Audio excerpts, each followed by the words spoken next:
Castle of Illusion has already been covered on this here channel quite some time back in the A to Z of licensed games.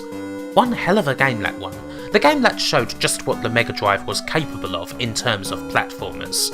After fumbling the ball quite spectacularly by letting Infograms do the next Sega Mickey Mouse game and watching in horror as they shat out Fantasia, Sega reassumed control and made a sequel to the original game in 1992. And what a great sequel it was. World of Illusion is one of my favourite platformers on the Mega Drive, not least because you get Mickey Mouse and Donald Duck, together at last, like nuts and gum. World of Illusion is not brilliant due to any particular challenge. Honestly, it's a very easy platformer indeed, not even nearly as difficult as Castle of Illusion is.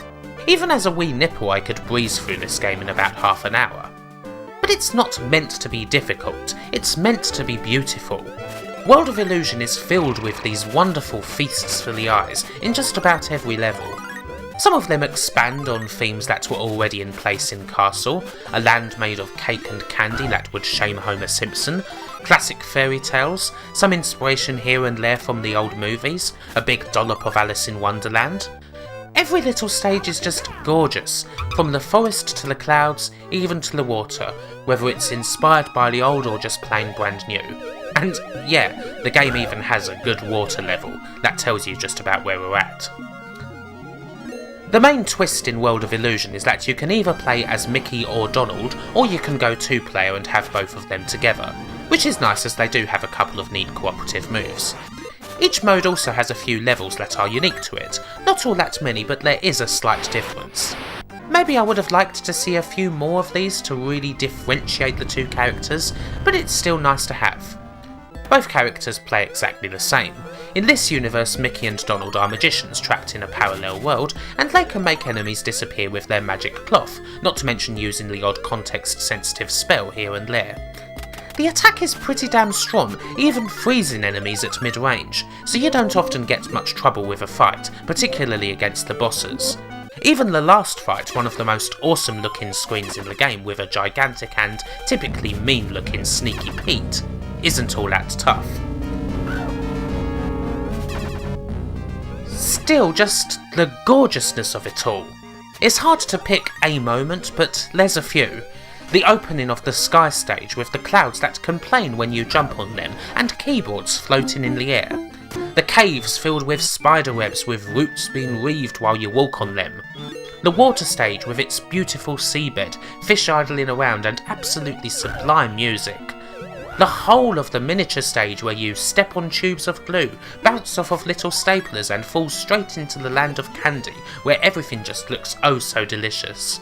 And the final stage itself with its use of shadows, maze gardens, bridges of playing cards and staircases spiralling upwards. It's wonderful, a proper 16-bit visual feast, some of the best 2D work you'll see from that time. It's a game that you honestly don't want to end.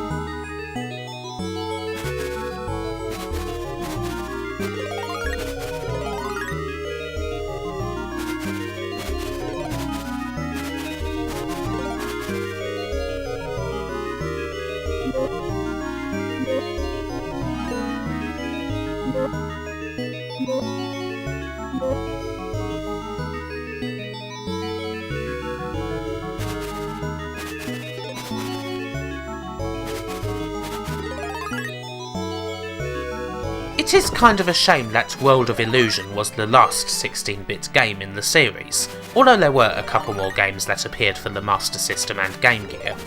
Traveller's Tales would take the reins afterwards, and they produced the fantastic Mickey Mania, a game that functioned pretty well as a tribute to many a classic Mickey Mouse cartoon. But I'd love to see more Illusion games, not just remakes of what happened 25 years ago. This is one platform series that is absolutely tailor-made for a full-on revival, in 2D of course, where it would fit alongside the likes of Rayman and what have you without a hitch. I mean, can you imagine what this game would look like now? Even this original still stands out as one of the prettiest platformers ever made. If you've never played it, then you really ought to. It'll be 30 of the most relaxing and calm minutes of your life. Well, except for that one Donald Duck stage where you're going down rapids at hyper speed while trying desperately not to die horribly again and again and a bloody again. I mean, fuck it now. See you tomorrow.